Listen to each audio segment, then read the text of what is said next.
this podcast is made possible by the generosity of listeners like you. Kindly consider a contribution through Patreon or PayPal. Links are in the details box. Patreon is a monthly subscription that you can cancel anytime, and PayPal is a one-time donation. Any amount is appreciated. And follow us on social media. We're on Facebook, Instagram, and Twitter, the handle, the Beirut Banyan.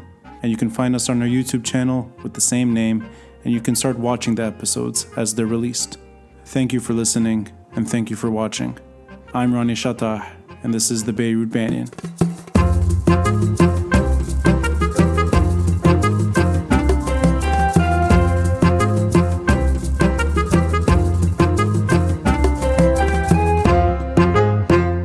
First thing I should say is Salam Tak. I'm happy you're doing well. Yes. Maybe a bit of a background sort of introduction that you're very kind to do this, and you were even willing to try and record at a time that you were quarantined. So that means that I have a very sort of I'm looking forward to this conversation. And I mean, quarantine is quite boring, So right. that sounded like something that could spice it up a bit, Yeah. But you're probably right. I mean, it's. I noticed later that I got quite a bit of fatigue, So.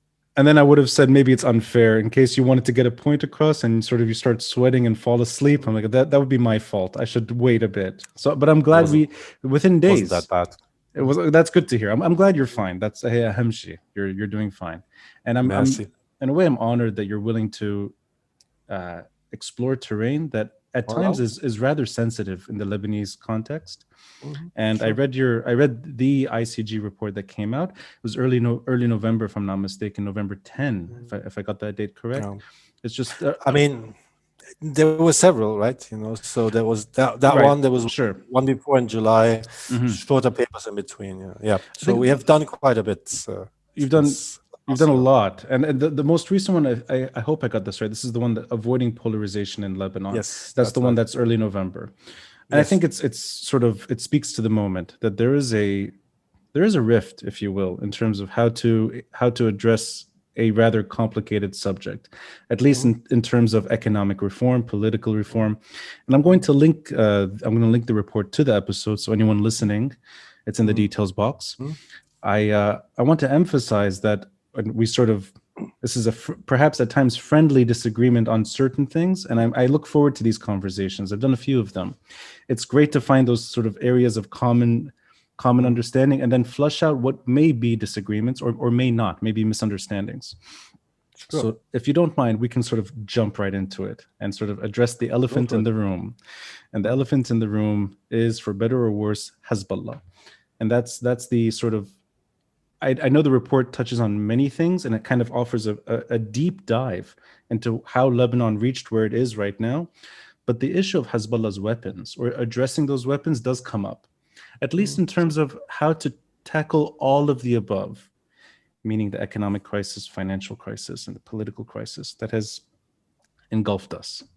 So if you don't mind, we can start maybe with whether or not I'm misunderstanding the wider point. Do you sense, and I'm asking you as somebody who's sort of involved in the report. I don't know if you authored the report. Maybe you're sort of the background voice in the report, but I'll sort of it's co-authored. I'll take liberty assuming I can ask you these directly, and these are sort of from your mind. Do you sense that Hezbollah's weapons today are the main stumbling block to reform? Meaning that, is there the ability to veto or to derail or at times sort of stunt the post-war reconstruction of Lebanon? It's a long time, 30 years. I know Hezbollah's role has sort of increased in the last 15. But where we are right now, do they have, in a way, the final say on whether or not certain reforms even happen? Putting state security, putting sovereignty on the side for now, putting foreign policy on the side, just in terms of reform, are they the main stumbling block in your mind, or are they sort of simply part of the story, that they play a role, but it shouldn't be overemphasized? And that kind of goes back into the whole discussion about killon yani killon, But from your side, is Hezbollah paramount, or is it sort of not, that it's a background actor, at least when it comes to reform? Right. So, I mean, if you want a very short answer, the answer is no. Right. Okay. I would not say that right now they are the most or the veto player, the obstacle, the stumbling stone for reform. But you need to, I think, you need to clarify, or we need to understand each other. What kind of reform? What scope of reforms we're talking about, right? So, if you talk about overhauling the whole system towards something that me and you would probably like to see in Lebanon, i.e., let's say a liberal democracy with rule of law, good governance, all this you have in the nice UN language, and what perhaps is the reality, reality, perhaps in Sweden or countries like that. Go to other European countries is already can become a bit messy, right? So if this like vision of reform is what you're aiming for, and you ask the question put the question that way, then sure. I mean, then of course I would absolutely agree that in a system like that, in a situation like that, an organization like Hezbollah cannot exist. An organization like Hezbollah cannot exist, nor can, I think, any of the other parties really, or nor can any of the other parties operate the way they operate now. But I mean, let's say the contradiction or the disconnect between what a situation like that would demand from any player and what these players are, that disconnect is of course the biggest for Hezbollah. That is clear. You have a party that does its own foreign policy, that dictates its own foreign policy on the rest of the Lebanese. So they start wars, they intervene in regional conflict without asking anybody's opinion, right? And so, I mean, that obviously is something that cannot exist in a political order like we have them in Sweden, like we have it in Sweden, in a political order like Belgium wants to be, or Holland claims to be, or Germany claims to be. This is absolutely not possible. Now, if we're talking about the reforms that are actually feasible, conceivable in the current Lebanese situation, that are required, of course, the story is I would say the story is different, quite different indeed, So, and I'm not sure if you saw or read that latest World Bank report, the Lebanese Economic Monitoring, I think. Yes, I saw this. Yeah. Came out a week ago, I think. Yeah.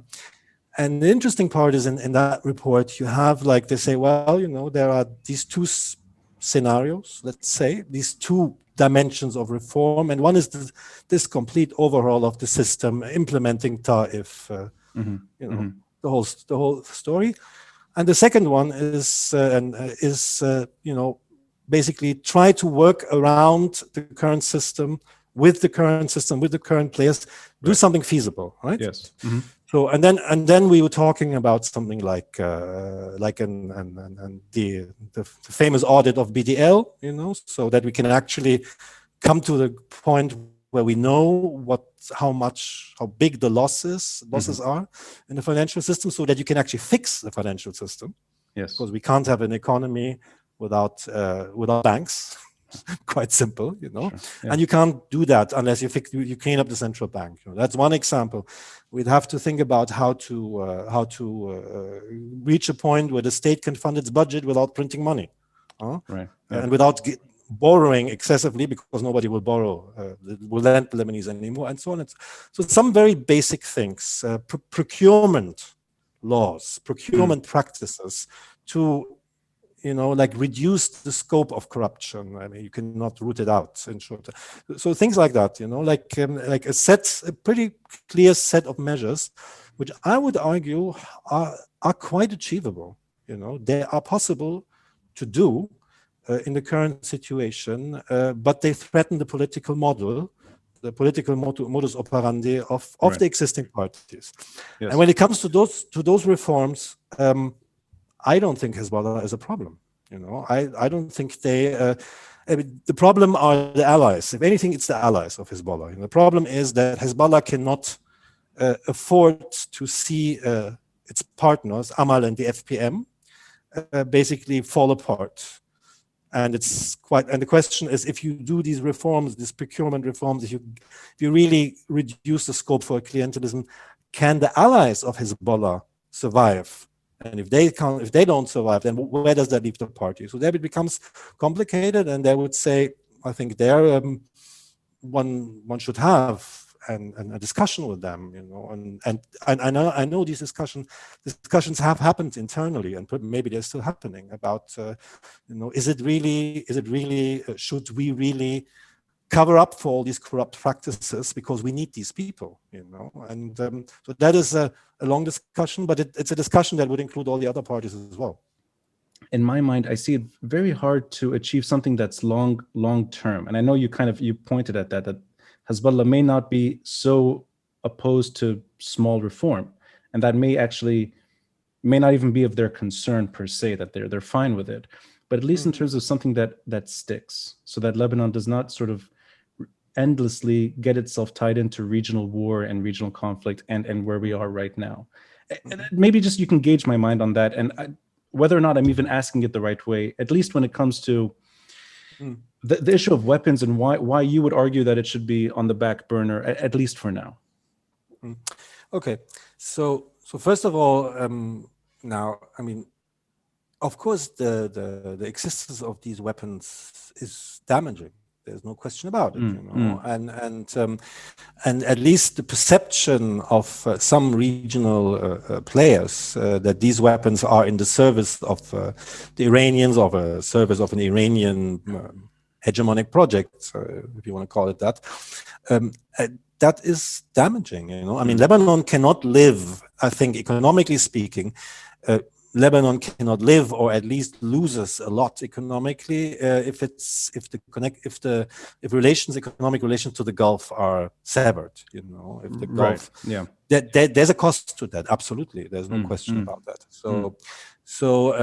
And I mean, very clearly, involving Lebanon in war, of course, comes at a tremendous cost. You know, and then there's no need to discuss that, and of course, involving it in a war that doesn't serve its interests, and it's hard to see which war would serve its interest, really. Yeah.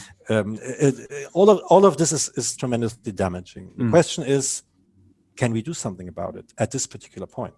Can we do something about it? And already that question right now is a bit. The answer has become a bit more complicated since the U.S. elections, right? Because there is a chance, perhaps, I don't know how big that chance is, but there is a chance that we may see within a year or two a trend to regional détente, let's say, you know, reducing regional tensions. The U.S. going back to the JCPOA, the U.S. trying to address some of the regional conflicts, maybe not solving them, but reducing the tension, Yemen, Iraq, and Lebanon, indeed. You know, so perhaps in this context, the danger of the danger that these weapons pose of really leading to actual conflict, you know, and the degree to which they alienate the Gulf in particular, perhaps can be reduced. We have to see. It's definitely not a foretold story, you know. I mean, that this can go the other way as well, and we don't know when the U.S. go back to the table, if they actually find the Iranians there, right? Right. So that's about the weapons as like a threat. Now, to come closer to your question, so what does it do if we try to address them now? You know, there are two things I think that we have to keep in mind or realize. So one thing is, at the end of the day, Hezbollah is part of a larger ideological project. I mean, what you could call X محور المقاومة, blah blah, X of resistance, you know. And of course, this larger ideological project has to do with U.S. hegemony in the region, perceived by them as such, has to do with Israel, and all of this. And it's almost, I would say, it's nearly the same conflict that Lebanon was stuck in 1975, you know, with the same issue, like, do we want to be part of this conflict? You know, and which is basically is for Palestine, against Israel, for Jerusalem, blah blah blah, or do we not? Do we want to keep out of it? You know, so and that's the question is still the same. The actors have changed, at least on the Arab side. There are no Arabs anymore, but there is Iran. There is perhaps Turkey that is still concerned about Jerusalem. So we are in that situation, but it's an ideological project that Hezbollah pursues. And there's very little doubt in my mind that that this ideological project, if it really would come to push, would really come to shove, if it really is about choosing between the survival of Lebanon and the survival of the ideological project, you know, that Hezbollah would go for the second. Right? That Hezbollah would go for the survival of the ideological project, and we can think about scenarios like that, like attack on Iran. You know, does Hezbollah join? Does Lebanon through Hezbollah join this conflict? We can think about that. It's not so difficult to come up with these scenarios. But there's one thing: if you push them in the corner, and if you force them to choose between that project and Lebanon, I think they will choose their ideological project. I mean, resistance is their reason for existence. You know, giving it up to become just another Lebanese party, maybe to eke out a few more bits and pieces for Shia representation. You know, I mean, is not. You know, then they might as well all go to Harakat Amal. You know, it's like it's not what they're about. Yeah. So, and now we come to the reform thing. So I said before, and I stand by that, that reforms, smaller reforms, even I think far-reaching reforms, would not. I don't think they would have an issue with that. They have an issue, I think, with instability. They fear instability a lot, you know, and which is why they're very conservative and the status quo player and all of that, all of this. But if a larger, wider scope of reform, specifically to bring down clientelism, to reduce the relevance of sectarianism in the political system, if that could be executed in a safe manner, which is of course it's very unlikely, you know. But I'm not so sure they would stand against it. What we've heard from them again and again is the concern about stability, you know. So they would go with that. May I? I'm going to just interject for a moment, and we'll go back to this point because I think it's worth maybe getting to the details here. Would it be fair to argue that Lebanon is in its currently extremely unstable state because of a group like Hezbollah having control over certain key factors within the Lebanese state? And what I mean by that is not day-to-day violence, or not necessarily civil unrest, or even for that matter, something that's maybe far likely, something that hints at 1975. Not that, but more than that, there is a proxy group that is able to wield violence on its terms and back down on its terms, and also maybe, in a sense, keep certain players on their terms and get rid of certain players on their terms. And suddenly you have a status quo, which is a very unappealing one. It's either direct or indirect supporters of the status quo. And a lot of them are very unpopular at the moment. Even their allies, which we touched on, that they're being protested at regularly.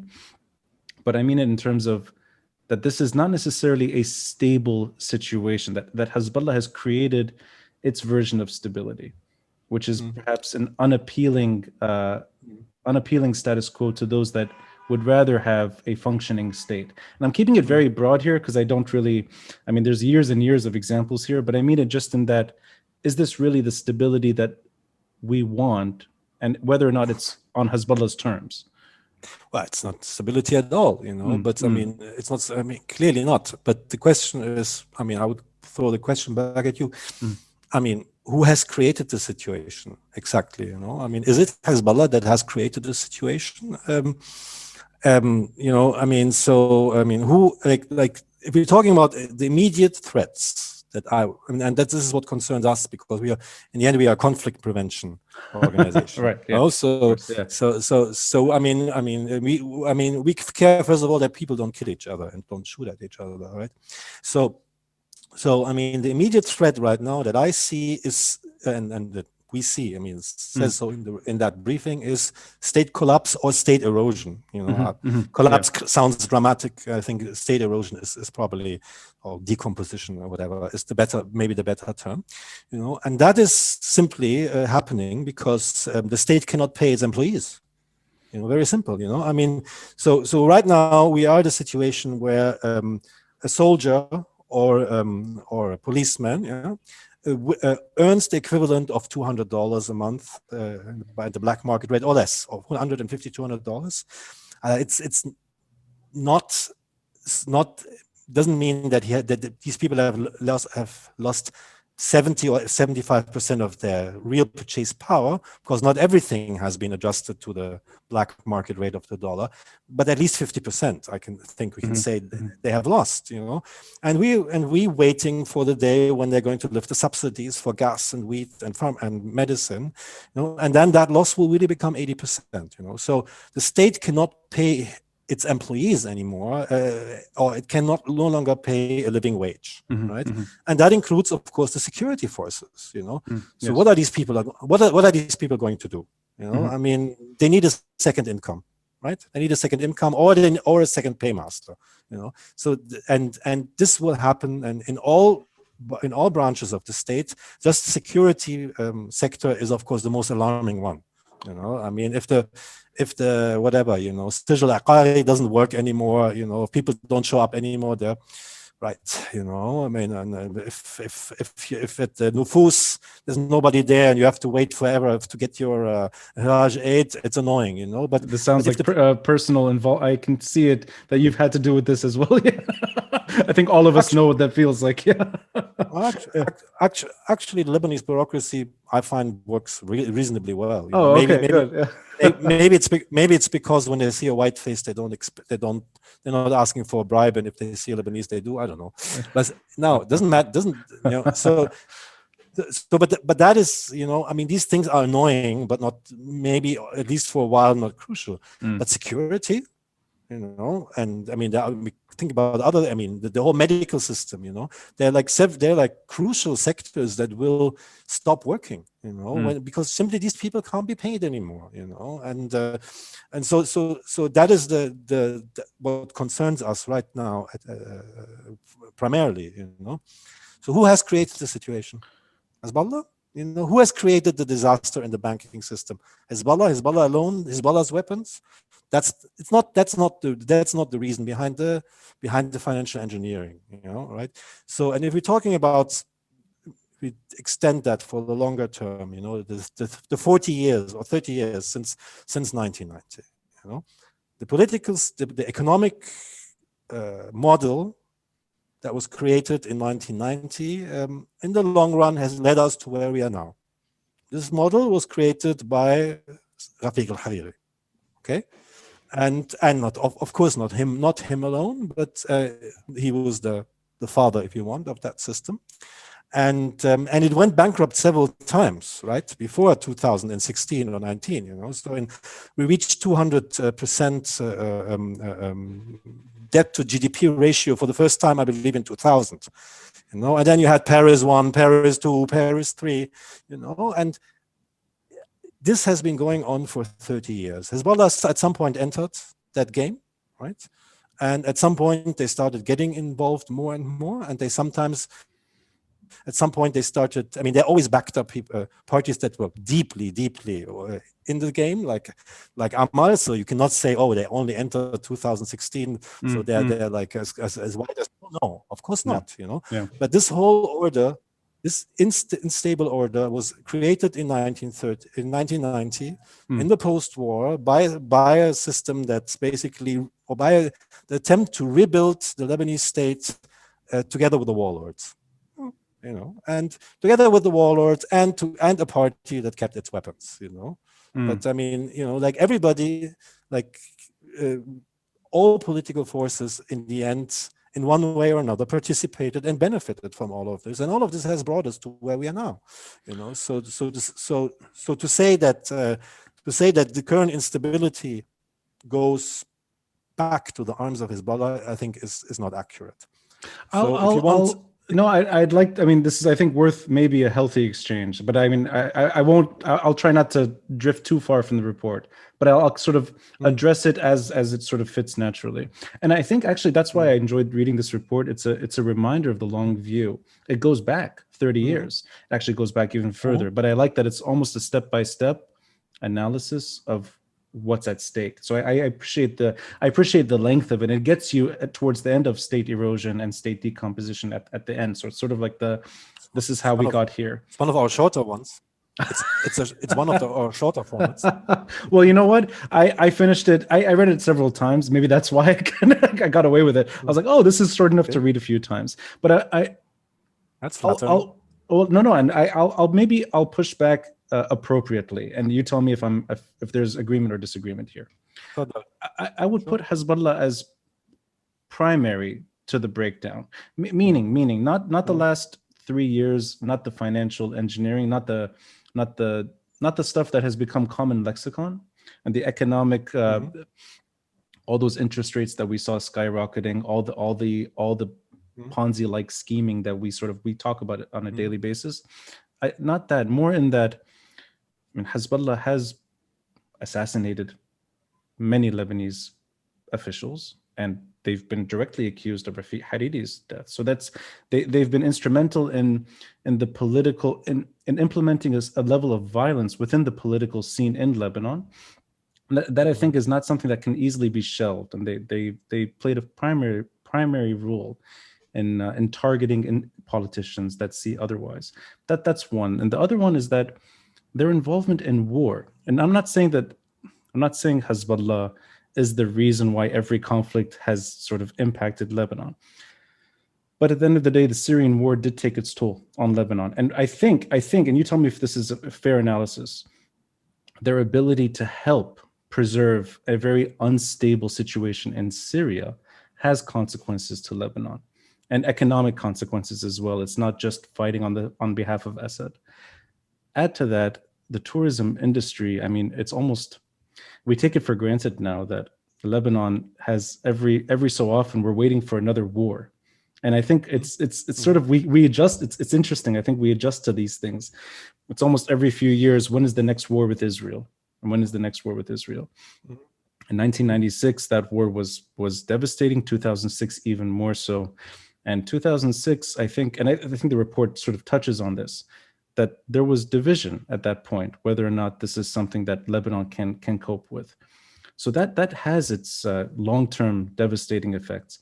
And I would argue Doha, the 2008 national unity thing that emerged, was not sort of real national unity where parties are sort of trying to figure out things in a diplomatic and conflict resolution panel. This is Hezbollah's violent takeover of the security apparatus within the country and by force, and they proved themselves that they are willing to do this in Lebanon. These are not external weapons, these are internal weapons too. All of these things, and going back to what you said earlier, which is, I think it is important, although it's not addressed the right way that often, and that it is a fait accompli, that the Gulf is a lifeline in many ways to Lebanese, for better or worse. That's just the reality of the region. And it's not just Lebanon, of course. So all these things combined, sort of, you end up with a very, very painful situation, compounded by some of the worst corrupt figures that we know too well. The chants on the streets echoed that, and the most unpopular players in modern Lebanese history in bed with that arrangement. And they're the ones, and maybe I didn't say it correctly the first time, they're the ones that Hezbollah depends on for its own survival. I mean, they need that political cover, and if they don't have it, they don't have what they need. That includes things like Michel Aoun's blessing and their mutual understanding. That includes a weakened Hariri on their terms, a Hariri that they're happy with, not the father. And I'll take issue with one thing. I don't know if it's fair to put 1990 on Rafiq Hariri, meaning that this is at a time the Syrian army is heavily involved in Lebanese affairs. This is where politicians are either exiled or sent to jail. This is under occupation, and it's a toxic relationship, and it definitely didn't last. The economic model that everyone's criticizing didn't work, but it also didn't work due to these very, very inconvenient truths, which is the Syrian army in Lebanon for 15 years. And today, in a way, it's not the Syrian army, it's a proxy militia that has tried to effectively replace that order. I know I said a lot. I think I said too much here, but I'd like to gauge your mind whether or not we see this the same way, or are there fundamental points that are not lining up here? No, I think I don't think I would take issue with many things you say. I mean, definitely not the general line. Look, I mean, and so we can start in 1990 if you want. I mean, look, I'm not. It's not about putting the blame on Hariri, Hariri, and saying, oh, the Syrians were not there. But I mean, as a matter of fact, there were players around in 1990. Rafiq Hariri joined these players. He believed apparently that in this scenario he would be able to pursue this project to get Lebanon to a better place. And he was wrong. I mean, Allah, was he wrong because he was delusional? Was he wrong because the things regionally happened differently than what one could have imagined after Madrid? I mean, right? Yeah. It doesn't matter to really discuss that. I mean, I think the people who organized the Madrid conference were delusional, really. I mean, to think that this conflict could be solved this way, and then but I mean, that is a very long story, So I mean, there was an order established in 1990, and this order was the result of the fact that the Syrians won the war. This Lebanese civil war was won by Syria. I think this is something that nobody will deny. And they controlled it for 15 years, and when they were forced out, Hezbollah stepped in their shoes, and this implied the fact that the war was won by Syria, the fact that then the peace arrangement that was sought and that perhaps was the basis for the Americans to accept that Syria would take over Lebanon. Okay, we're all moving towards this regional peace order. All of this fell apart, and we ended up in a situation where Lebanon was in a camp that stood against what those who authored Madrid and Oslo tried to achieve. Lebanon stood on the other side, and Lebanon paid the price. And I would argue there was no point in 2000 after 1990.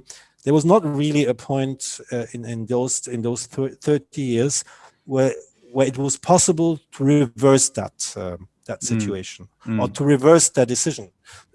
Even, I mean, 2005 was perhaps the best moment or the most auspicious moment for that where this could have been achieved, But I mean, in 2005, I mean, you had the same trouble that you had now recently after the port explosion, I felt, which is basically that a part of the Lebanese comes together, has a vision, but it forgets that there's another part, there's another part of the Lebanese who has a different vision, and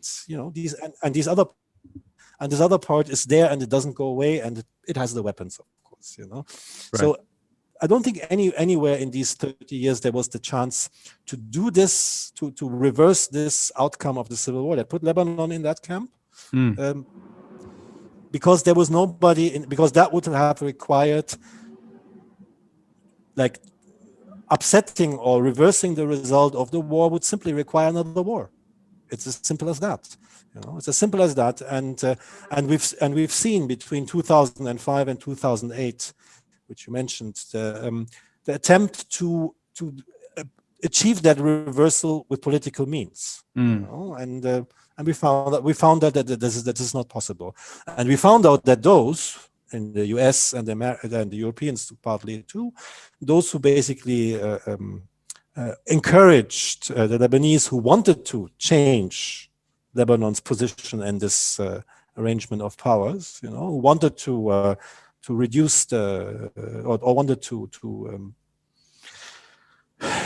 like change the status of Hezbollah. That those in the end, when push came to shove, they were alone, right? May I ask you, where were the Americans on May 7? No, nobody was there. Nobody wanted to actually push this to the end, which I think was a good thing, because the result would have been disastrous. Is there a sort of a synergy between domestic opponents of Hezbollah's weapons and the foreign actors that are described? Meaning that, is it possible to see domestic opposition to Hezbollah's weapons as not part of a regional or an international geopolitical thing? That in other words, this is a Lebanese position, not an American or an Israeli or a Saudi position, at least in terms of addressing the weapons. Because the reason I'm bringing this up from now is there's an acceptance that Macron's push is the right path, and that comes out in the report. And Macron was insistent on including Hezbollah, as opposed to the American hesitation and reluctance, which is also described. So that, would it be fair to say that there is a Lebanese position on Hezbollah's weapons, whether or not other countries adhere to it, or whether or not they're willing to go further with it, and we're mentioning 2008, or whether or not they're willing to negotiate with Iran? I mean, that's sort of a different issue altogether. But that this is a Lebanese sovereign position, because I wasn't sure if that came out. Meaning it seemed like those that are tied up with the West, or let's say regional actors, should sort of quiet down on the weapons, because for better or worse, and I think you said it, and it should be said, Syria did win the war, and any attempt at pushing Hezbollah's weapons leads to more violence. So it's almost an acceptance of Hezbollah may have won or inherited that victory, and there's nothing you can do about it. And I want to make sure I'm getting this right, because it seemed at times like almost like a gentle slap on the face to the domestic opponents of Hezbollah's weapons. But maybe I misread it, and I'd just like your take on that. So I mean, no, I think there is definitely a Lebanese position on this. I mean, they're Lebanese like you. Like they're all the activists. They're like some do think that this has priority, and others think there are other priorities. But I don't think anybody says that this is not something that at some point needs to be addressed. So there's one Lebanese position on it, and there's of course. And there's of course the counter position, which is those people who support Hezbollah, which is those people who may not support Hezbollah, but support the general line, resistance line, and what have you, right, from the left to Arab nationalists and others. Yeah. So there are these two Lebanese positions, and there is of course the regional and international framework, and the trouble here is and that brings me back, if you want, to this reform issue. I mean, I think it's very difficult for the people who represent the sovereignist, if you want, position to make a plausible claim that what they are asking for is not willingly or unwillingly, intentionally or not, serving American regional policy purposes. In particular, of course, in the situation with the US pursuing the maximum pressure policy on Iran. Right? Yes, So it's very difficult for people like you to take this position and insist that this is a sovereign Lebanese position, and not put daylight between you and what the Americans are trying to achieve, and put daylight between you and Israeli political interests, and that is a dilemma, and that's what do you? Can I ask? which is very. I mean, no, I'll interrupt here. But why do you see that as lining up with Israeli? In other words, why is the Lebanese position not able to stand on its own, even if it doesn't last, or even if it doesn't materialize? Why is there that American-Israeli overlap? I'm not saying. I'm not saying that it can't stand on its own, that it doesn't have its own legitimacy. Of course it does, But the point is that objectively speaking, Lebanon is stuck in this regional confrontation. It's part of this regional confrontation, and Hezbollah is first and foremost, after being a problem for the Lebanese, it's a problem for the Israelis. So anything, like objectively speaking, like anything that puts pressure on Hezbollah, it is very easy to represent as serving the interests of Israel, and it's difficult to escape this dilemma, and it's difficult, it always, and we're going back to 1975, I mean, and the positions that Nasrallah now expresses that almost repeat what was in 1975. If you say there cannot be, and that's Nasrallah, that's quoting Nasrallah directly, we cannot be, there's no neutrality between what's the word, the just and the unjust. Yes, ما في حياة بين الحق والباطل. And that's like, I mean, you go back to 1975, if it's between the Arabs and Israel, you can't be neutral.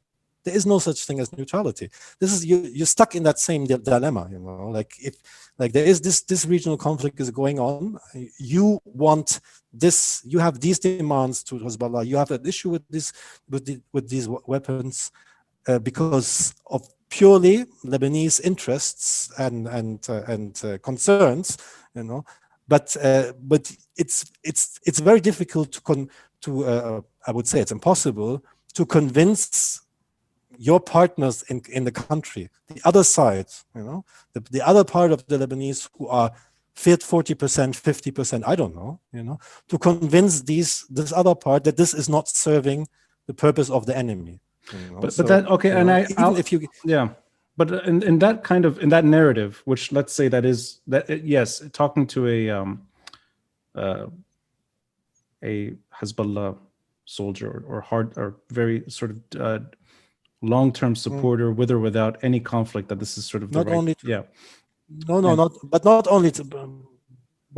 only these, I mean the support for the support for the resistance rhetoric goes beyond the core. Oh no, of course, no, and I think actually I would even say that maybe the majority of the country was very sympathetic to that position not too long ago. So even that, but I'm more talking about 2006. Maybe even, I mean, the resistance, I think, I mean, I remember growing up that it was very hard to, I mean, there was a legitimacy afforded to Hezbollah that diminished over time. And that's the last maybe 2 decades that it kind of, once the Israelis left, I think that became sort of the challenge for Hezbollah to re-legitimize itself or re-legitimize its weapons. But I mean it in terms of the, I would disagree. I think it doesn't really matter what the Israelis or the Americans think, and I would also say that it doesn't matter whether or not Hezbollah supporters or resistance supporters see this as serving an American-Israeli project. I mean it as a baseline. It is hard for me to see any country getting its act together with a proxy militia. The cause is irrelevant. Not that it's Shia or Sunni, whether it's Fatah in the 70s, the Uwait in the 80s, the Syrians in the 90s, it just doesn't matter. That there's another party with weapons able to determine the outcome. And so whether or not the Israelis are on board or not, or whether or not the Americans are sympathetic or not, I think is irrelevant. So that's what I meant by it. I don't think that should be the stumbling block for talking about weapons. If you don't mind, I'll introduce another quote and we can sort of have it back and forth. This is sort of brushing towards the end of the piece. There is still time to prevent additional disaster in Lebanon. Yet it will require Lebanon's factions and foreign sponsors to work together to save the country and to keep their focus squarely on reform. Macron's approach, putting reform and economic rescue over a reckoning with Hezbollah, was the correct one, even if it has for now hit a wall. Is it fair to say that the Macron approach, whether or not it works, whether or not it's given another chance, or it might be the only way forward at the end in terms of getting everyone to sort of agree to it, to an emergency response? And I think there is a humanitarian meeting meant to happen this month. So there is going to be some aid. It might not be state restructuring, it may not be proper reform, but the French are trying to help on their terms. But I mean, in terms of how do you get Lebanon out of this mess once and for all? I would argue that regional addressing of Hezbollah's weapons is far more important than sort of forcing reformists in the country to accept the status quo, that Hezbollah is here to stay. Meaning that long term, these are the same people that will run up against Hezbollah. It's just a matter of time. That if you have people really trying to change the state and improve the state, they're going to end up in sovereignty issues. That just comes with it. And security and foreign policy are part of that they will hit the same wall. And I like that you mentioned 2005 earlier. This isn't the first time a bunch of Lebanese went to the street demanding something, demanding an end to a certain form of civil war in the country. They did it again, and they're running up against the same wall long term. And I think Hezbollah has been careful, maybe more careful this time around. And that's why you don't see you don't have leadership, you don't have individuals that are targeted. You have intimidation at times, but it's not a violent put down of the protest movement. But nonetheless, long term, it's impossible for me to see reformists succeeding in Lebanon with that status quo. And that's why I don't know if Macron's efforts are really long term or whether they're short term survivability. That it's really just this is how you will ride out the next year or two, maybe if you're lucky, a few years. But long term, there's a hopeless cause with Hezbollah's weapons at play. Well, so first of all, let me tell you that I clearly agree that any country that has to deal with a militia that uses its territory to wage war and without asking the government for its opinion, and intervenes in regional conflict and so on and so forth. Of course, they're going to have a hard time of keeping the act together. There's no question about it. The question is, what can you do about it? Can you do something about it? And if you do something about it, can you do it at an acceptable price? And we have seen, I think in 2008 at least, that the answer was no. So now coming to the Macron initiative, it's clearly a short-term thing. Macron came here came to Beirut, I think, within 36 hours after the explosion, right? And then everything wasn't fast forward. It's clearly a short-term thing, but I think the point is that right now short-term action is required. Because we're not talking about 2 years anymore from now until state collapse. We're talking about months. We're talking about, according to Riyad Salameh, which I don't think anybody should believe even one word these days. But in 2 months there will be the subsidies for the import subsidies will have to be lifted. It doesn't really matter if it's 2 or 3 months.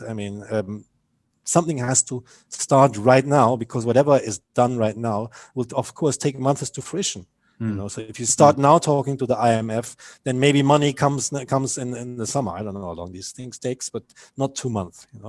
So in this moment, we need to think about what are the immediate threats at hand. And the immediate threats at hand are immediate threat at hand is state collapse and all that comes with it.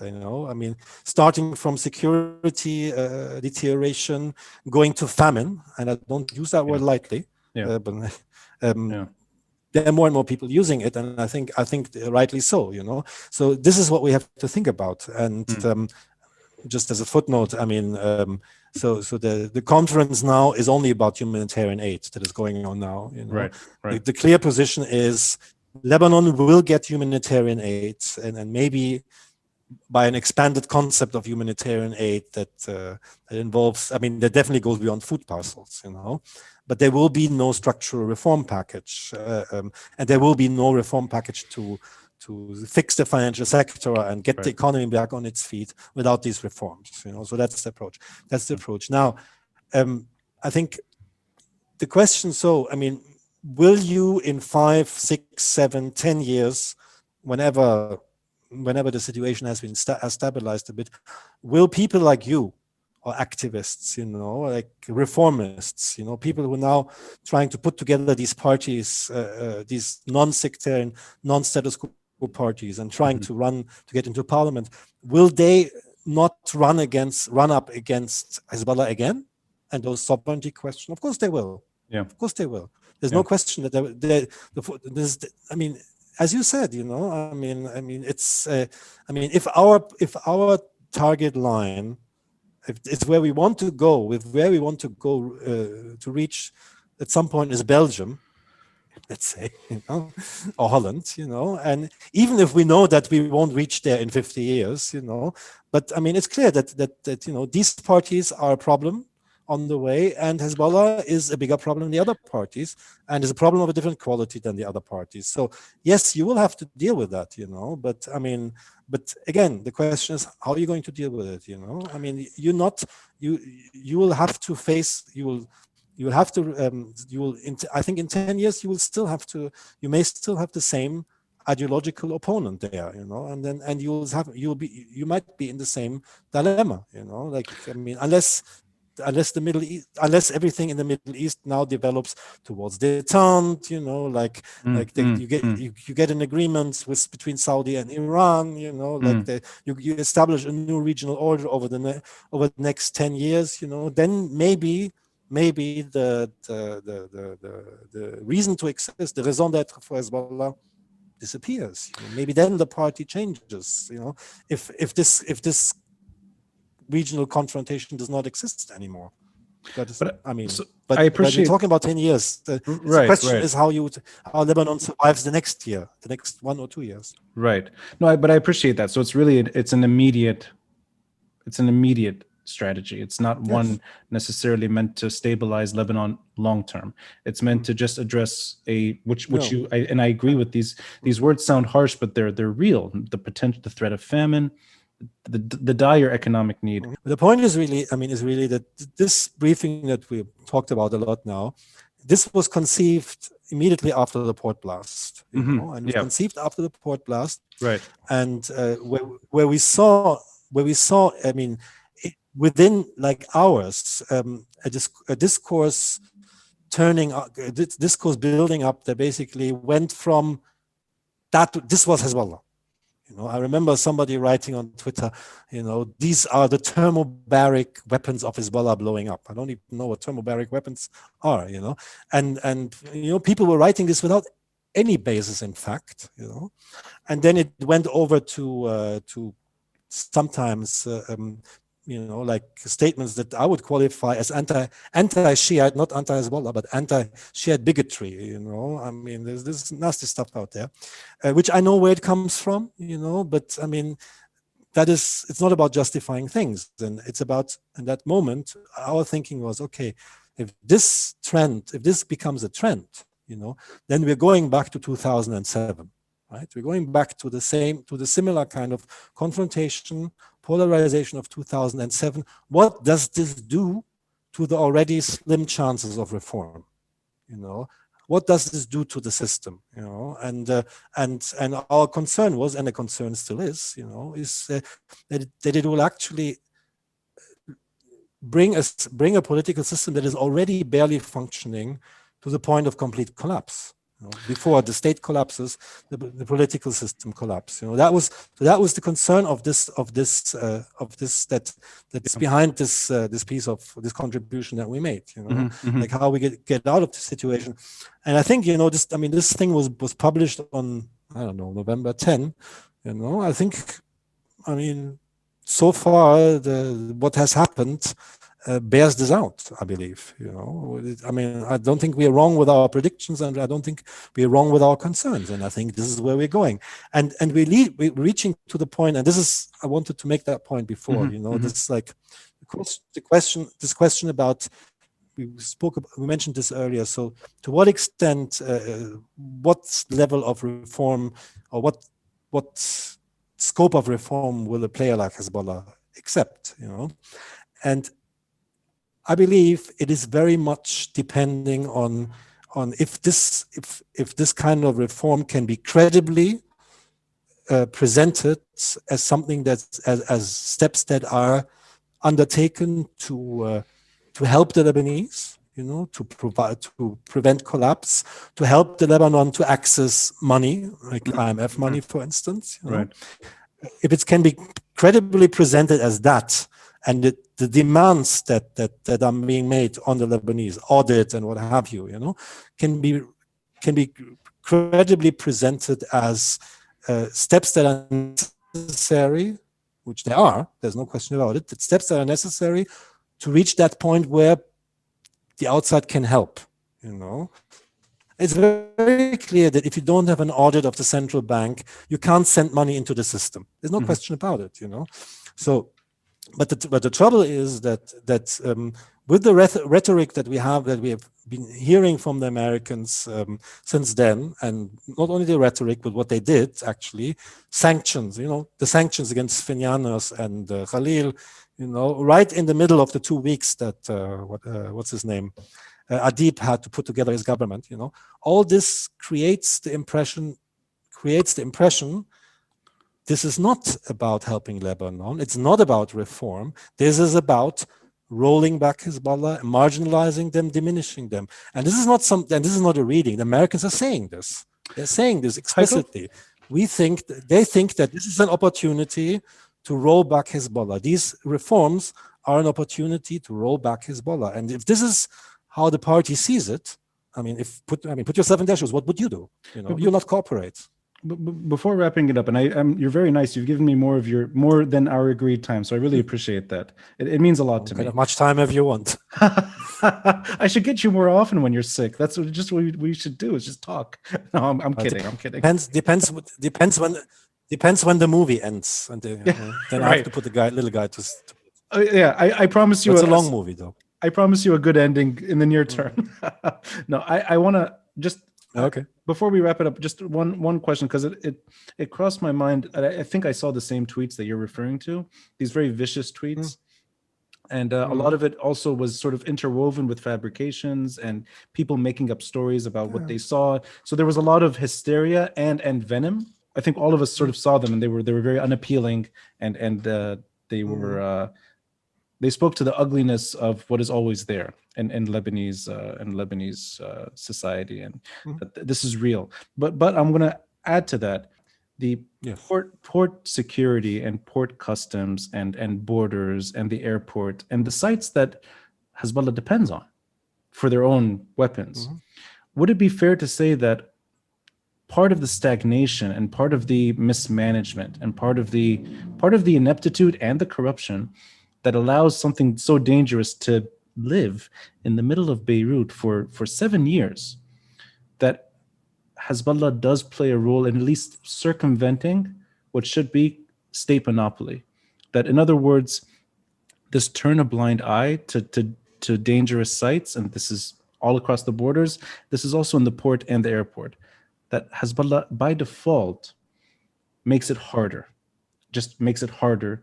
to at least address these kinds of issues. Not saying that this is their storage, on the contrary, but saying that dangerous things like this can happen when a state is not allowed to exercise its full jurisdiction, at least in terms of customs and access and borders and that stuff. Is that a fair reading of Hezbollah's indirect role in keeping sites like this unmanageable? Okay, so you're asking a counterfactual question, right? In what sense? Let me give you, in the sense they say if they were not there, could it happen? Would it happen this way? Could it happen this way if they were not there? Sorry, Would it happen? I meant in terms of, you're right. No, I meant in terms of that. This is the reason why sovereignty should be addressed as much as economic reform. That tragedies can happen of such magnitude that exacerbate things even further. Okay, so I'll ask you. So who benefited from the situation in the port? Who benefited? Who benefited? That's a counterfactual question.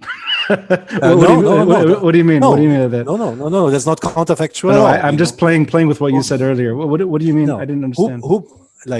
So the fact that in the port, that the port customs authorities and everything, like every single system that exists in the port, was geared towards siphoning of money that should go to the state, was geared towards bringing in things to without paying custom dues and so on and so forth. Yeah?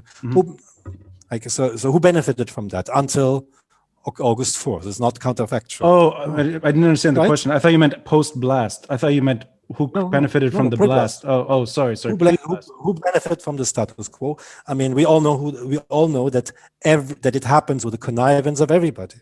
Everybody was involved, and that's the fact. The fact is that in Lebanon, wherever you have a trough from which those animals can feed, everybody is going to come and eat, and it's going to happen with the connivance of everybody, and so, and within that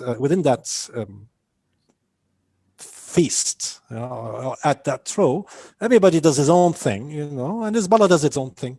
Maybe they bring in weapons, maybe they bring in other things, who knows?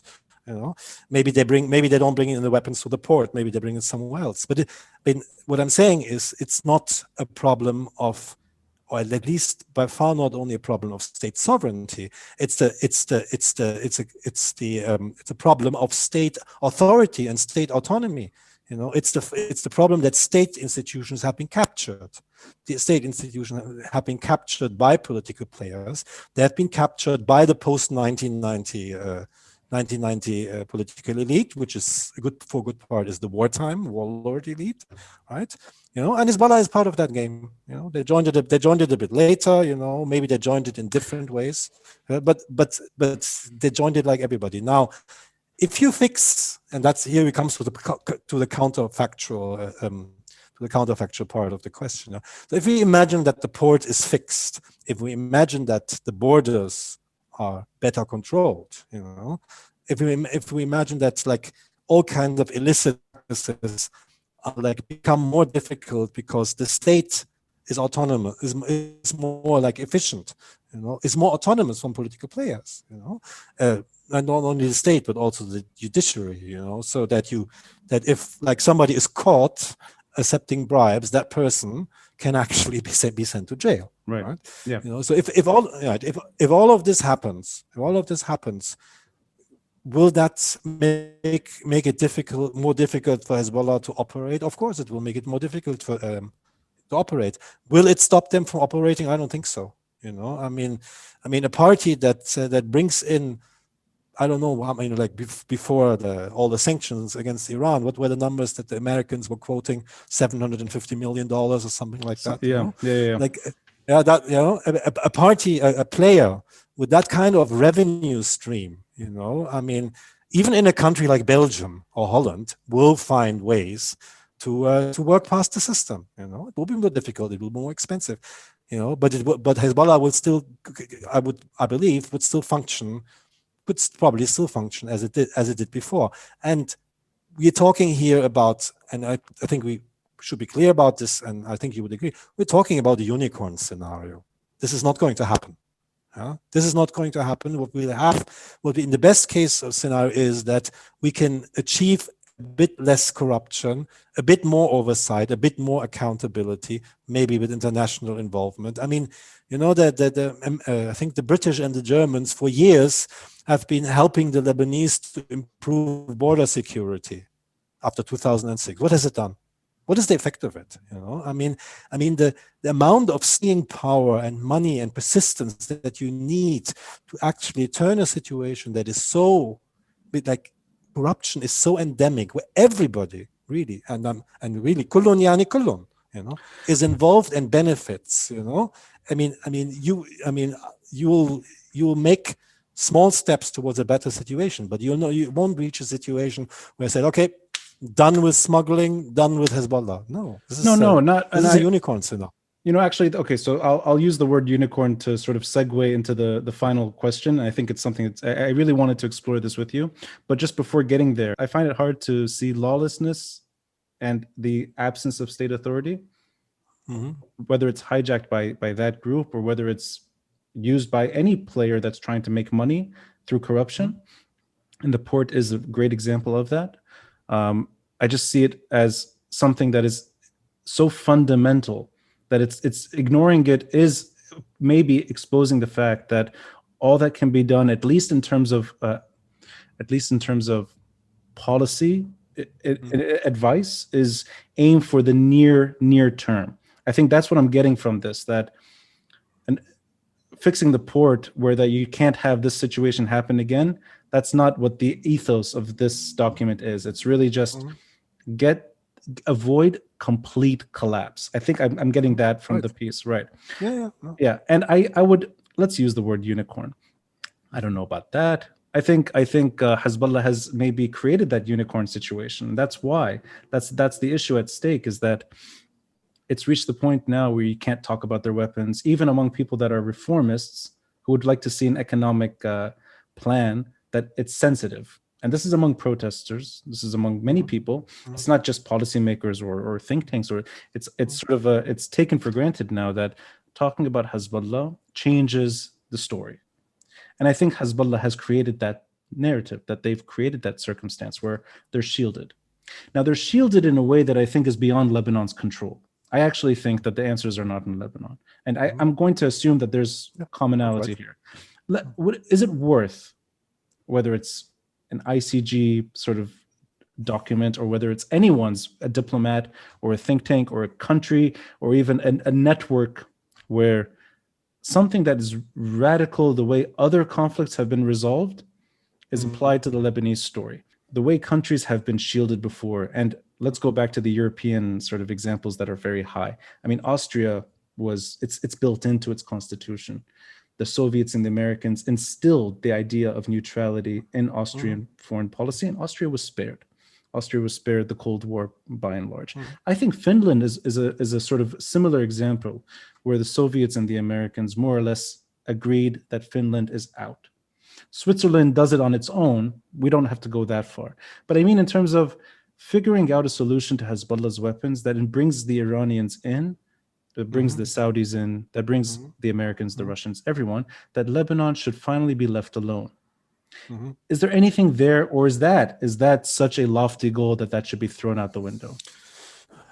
Well, and I mean it so that if there's going to be minimum economic reform in the near future, that the long term Lebanon does survive, that it doesn't turn into a failed state that we live with for the rest of our lives, so that the delicate issue can be addressed once and for all.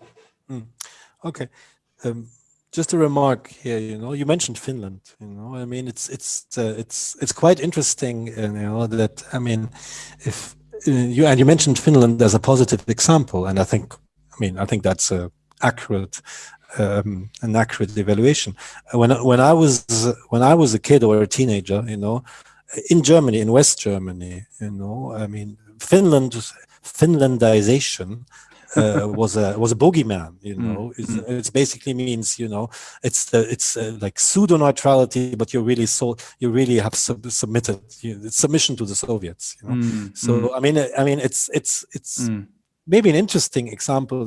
How these concepts very easily can get colored by which exactly ideological framework you are in, or dominates the discourse. Now, if we think about the unicorn scenario, I don't think it's actually a unicorn scenario necessarily. And to say it like to front load that, I mean, as we in Crisis Group, I think in general, we don't believe in great bargains. We believe that great bargains are, fantastic beasts or mythical animals, and we don't know where to find them. And they rarely ever happen. And if they ever happen, then they happen and when they're really massive shifts into the international balance of power. Right. 1990, so it could have happened in the Middle East in 1990, and it was attempted in the Middle East in the 1990s. It just unfortunately went terribly wrong, And whatever we can say now about China and Russia, I don't see this, what do they call that? Tectonial shift? Yeah. That sounds right. Tectonial shift. Yes. Yeah. I don't really see this happening now. If we think about not outside the big bargain, so we know that Joe Biden is wants to go back to the JCPOA, and we know that that a lot of the criticism that was launched against the Obama administration was basically said, you basically sold the region to the Iranians. The moment the Iranians agreed on the nuclear deal, you threw everybody under the bus. You threw the Saudis, the Emiratis, and what have you under the bus. Now, was that a fair criticism? Wasn't that a fair criticism? I don't want to judge that, And anyway, between the signing of the JCPOA and Trump taking over with the intention from the very beginning to tear it all up, was a short period of time, But I think if we think about the best case scenario, so Biden going back to the JCPOA, actually finding somebody on the other side of the table, reaching a point where where the Iranians are on board as well, and then we move on to talk about the regional conflicts, the regional flashpoints, and like Yemen, Iraq, None of these are actually insolvable. None of these are actually intractable. Yemen is not intractable. I think we don't want to get into it, but Yemen is perfectly solvable. Iraq is perfectly solvable. Lebanon is, among all of these, is perhaps the most difficult one, and of course alongside with Syria, but the two are linked and the two are connected. And Lebanon is perhaps the most difficult one because it's immediate. In the end, you come back to the central Middle East. The central problem of the Middle East conflict is what do you do with Israel?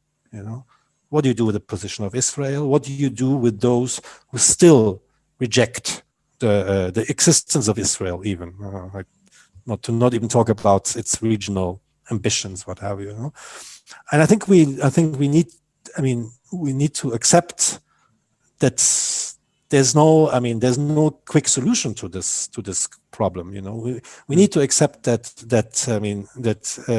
even if we're talking about Saudi or the UAE or all these countries that are now signing peace deals, with Israel, to actually get from a place where regimes that are not democratically legitimated in any shape or form sign peace deals, to the point where you actually have peace that deserves the name.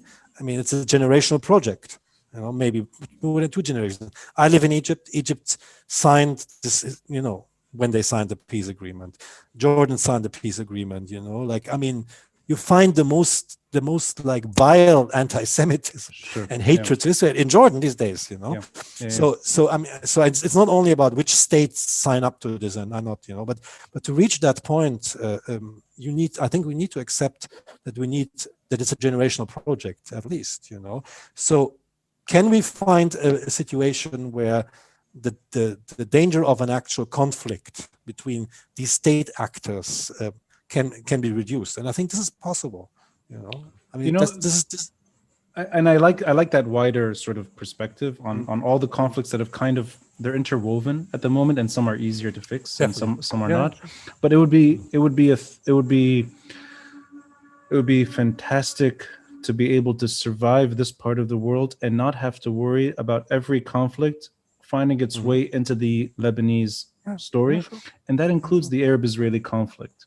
where you don't have to play host to militia from the 70s that were supported by part of the population, but you don't need that to be the justification. That still a country can wither these storms. And I mean, every single conflict in my whole life, since I was born, every Middle East conflict has sort of found its way into my routine in Lebanon, which is it's and we all live with that. And it would be great. I like that you mentioned the Finlandization was sort of maybe looked at as a Soviet joke, maybe, but still, Finland survived the Cold War intact. Austria survived. The Balkans, I don't think of as a conflict zone anymore. Even if some form of conflict does resurface, it's hard for me to see the level of pain and suffering that the Balkans went through. And I just don't. I would like. It's because Russia is not going to go in and trying to force its president again there with military force, right?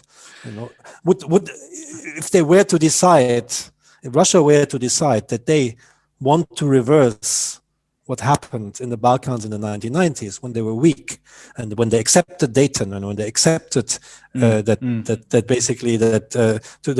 Milosevic was drawn to was dragged to the negotiation table, you know, they accepted this, you know, and this is why it was possible to solve it, you know, if the Russians decided to reverse this development, you know, reclaim their historical backyard, if you want, down there.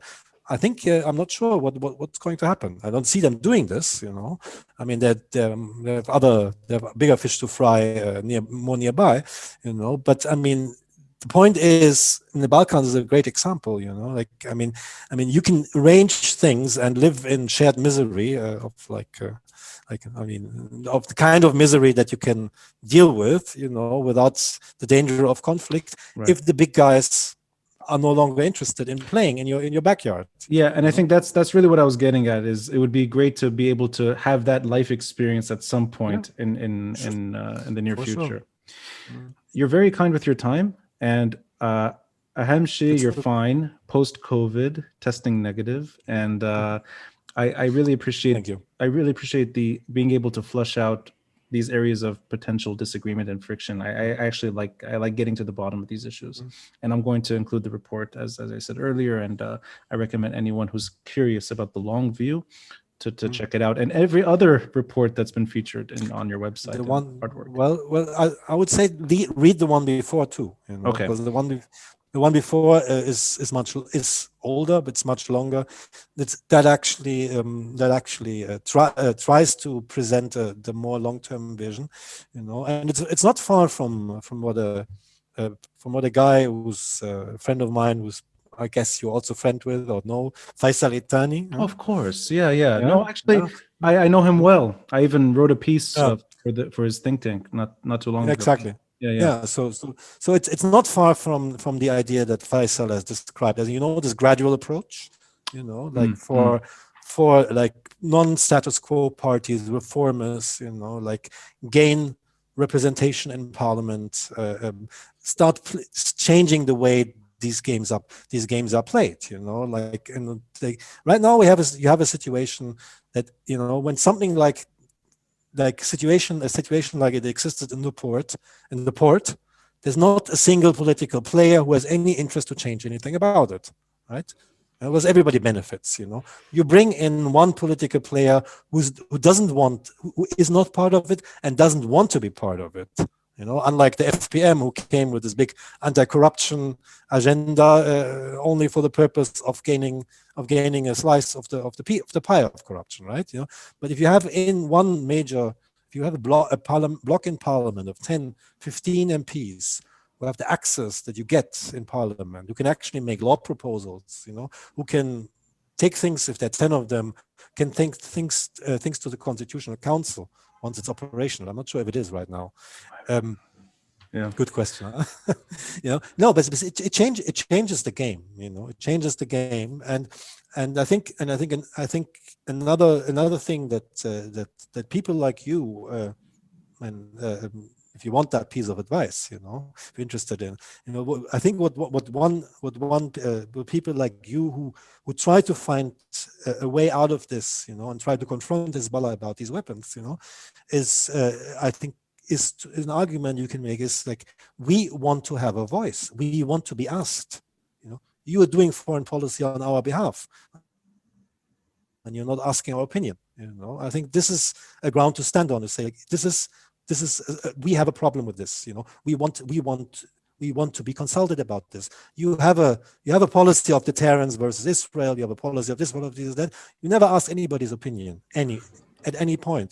Heiko, we want to discuss this with you. I live accept this. I live in those footsteps. I mean, this is what my father did for a living, and he was killed by Hezbollah.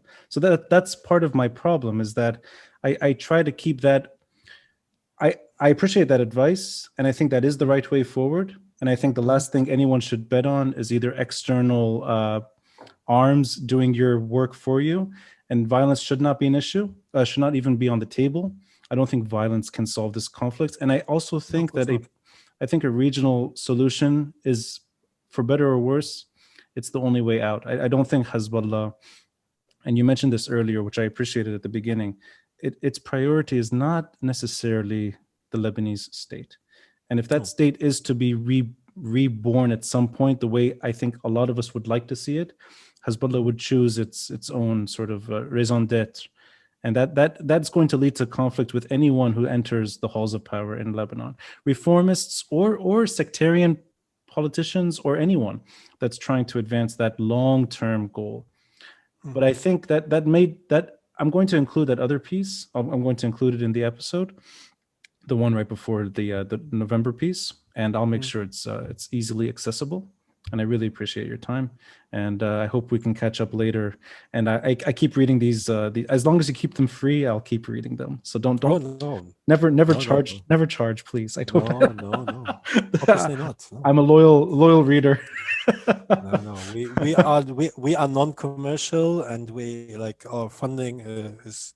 I mean, we're receiving funding from a whole cluster of mostly European governments, right, to make sure that it's balanced out, and foundations and everything, So I mean, we don't earn any money from these pieces, and that's really not the objective. On that note, thank you and good luck, and I appreciate your time, Heiko. Okay, thanks, Ronnie. It was a pleasure. Bye.